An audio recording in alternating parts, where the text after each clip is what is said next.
9 Juli 2012 kepada para pemimpin Indonesia masa depan dimanapun Anda berada di dunia yang semakin global ini. Saat saya menulis surat ini kepada Anda, dunia yang saya huni ini mampu membuat 112 buah mobil dalam 1 menit, menerbangkan orang non-stop dari Singapura ke New York dalam 18 jam, dan menghasilkan produk made in the world seperti celana yang saya pakai sekarang ini. Karena walaupun saya beli di Bandung dan berlabelkan made in Indonesia, celana ini melibatkan lebih dari 15 negara dalam value chain pembuatannya. Malam itu, ketika surat ini saya ketik dengan komputer yang mampu mengumpulkan 411 juta informasi dalam 0,23 detik untuk pencarian kata leadership, saya membayangkan keterbatasan mencari pengetahuan yang dihadapi oleh ayah saya saat mimpinya untuk sekolah sirna karena berat yang berkecamuk.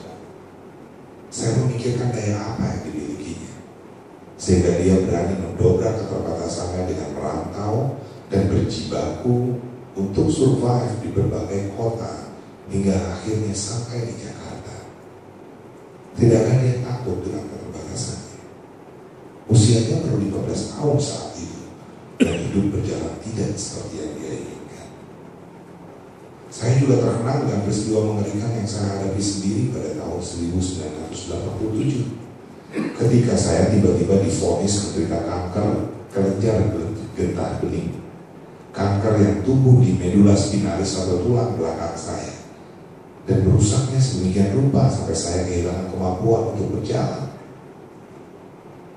Bulan-bulan yang melelahkan karena harus berobat ke sana kemari, dan akhirnya berujung pada keharusan menjalankan hidup dengan menggunakan kursi roda. Saya ingat betul betapa takutnya saya untuk menjalani hidup saat itu. Keterbatasan menghadapi banyak hal. Usia saya baru 17 tahun waktu itu, dan hidup berjalan jauh dari yang saya inginkan.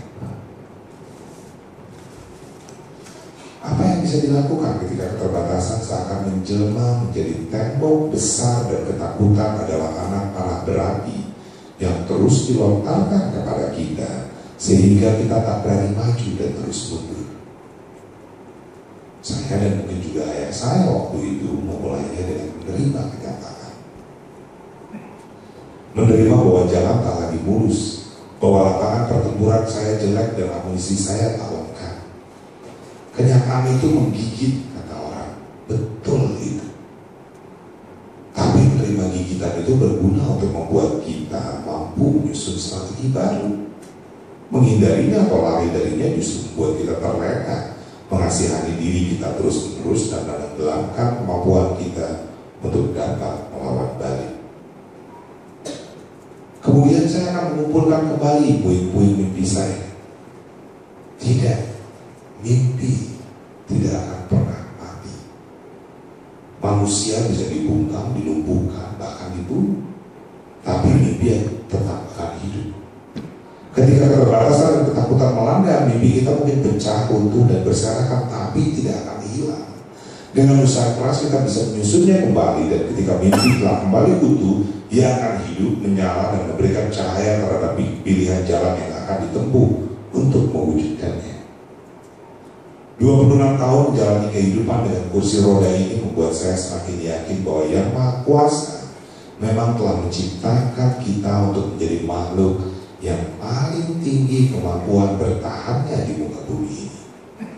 Kita diberikan rasa takut yang merupakan mekanisme untuk lari dari ancaman atau melawannya. Dan ketika pilihan Anda adalah melawan, maka perangkat perang telah disiapkan oleh Sang Pencipta untuk kita. Perangkat itu terwujud dalam kemampuan bouncing back, daya pantul, yang jika digunakan mampu membuat kita memantul tinggi ketika kita dihempaskan ke tanah. Kita yang bisa membuat daya pantul itu bekerja. Jika tak ingin melawan, perangkat perang tersebut bahkan tidak akan pernah hadir. Berpuluh kali atau beratus kali atau mungkin beribu kali saya diserang rasa takut ketika saya menjalani kehidupan dengan kursi roda ini. Ketika membuat pilihan kembali ke sekolah, saya takut. Ketika menyeret kaki untuk menaiki tangga bioskop agar bisa menemani wanita pujaan menonton, saya takut. Ketika memutuskan untuk kuliah dan menghadapi 4 lantai untuk praktikum tanpa ada elevator, saya takut. Ketika mulai bekerja, melamar calon istri, mulai bekerja di GE sampai akhirnya ditawari untuk menjadi CEO di GE Indonesia, saya takut.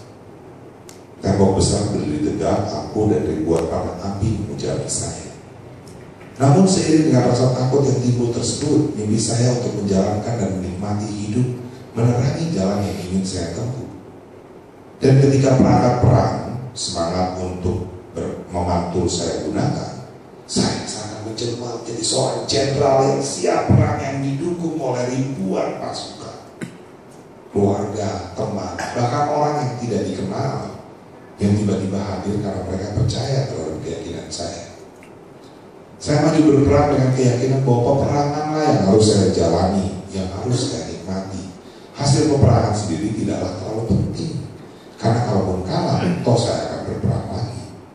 Kalau mati, saya akan mengakhiri perang dengan senyum, karena saya tahu saya telah berjuang dengan sebaik-baiknya. Sang Penciptalah yang pada akhirnya memiliki hasil dari perjuangan kita.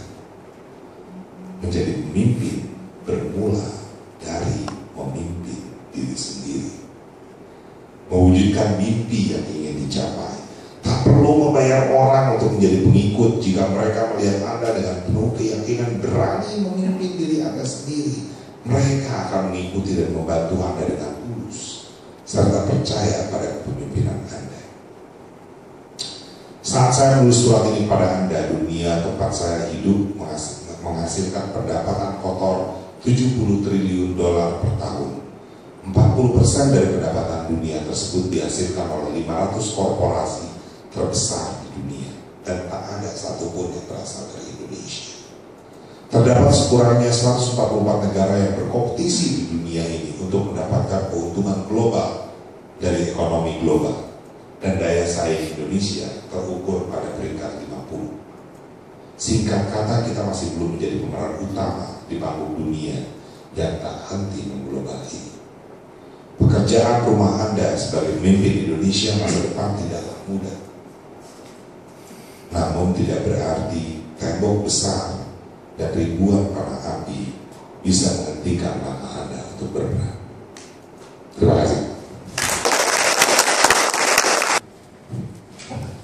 Terima kasih Pak Andri Santiago. Kami dari Telkom Corporate University mengucapkan banyak terima kasih Bapak pada sore hari ini telah men-sharingkan experience Bapak di dalam bagaimana dari awal tercermin di surat tadi Pak, dan juga sampai Bapak memimpin GE Indonesia. Saya rasa apa yang telah disaringkan Bapak di sore hari ini sangat saya yakin menginspirasi rekan-rekan dari Telkomsel untuk lebih memajukan Telkomsel pada khususnya, dan juga lebih memajukan bangsa Indonesia pada umumnya. Karena saya yakin Telkomsel juga untuk Indonesia. Sekali lagi terima kasih, dan saya ucapkan selamat jalan. Apabila Pak Hamdi langsung ke Jakarta, Pak, kiranya Tuhan memimpin langkah Bapak sampai di Jakarta bertemu dengan keluarga. Kita beri applause sekali lagi untuk